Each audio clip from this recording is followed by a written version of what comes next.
According to Teslarati, Tesla is building its first Megacharger station for the electric semi outside of its own factories. The new station will be in Carson, California, near the intersection of Hamilton Avenue and Knox Street, close to major highways I-110 and I-405. Plans reveal the site will have 12 Megachargers, along with a 1,600 square foot building featuring a lounge, vending machines, and restrooms. While the station is described as a public Megacharger, it will only be available for Tesla's semi-trucks. Previously, Tesla installed Megachargers exclusively at its own factories and at sites owned by early customers like Frito-Lay.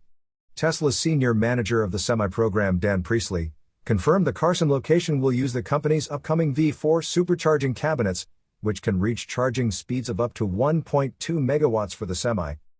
Meanwhile, Tesla is ramping up production of its electric semi at Gigafactory Nevada, with the first units expected later this year and larger-scale production set for next year.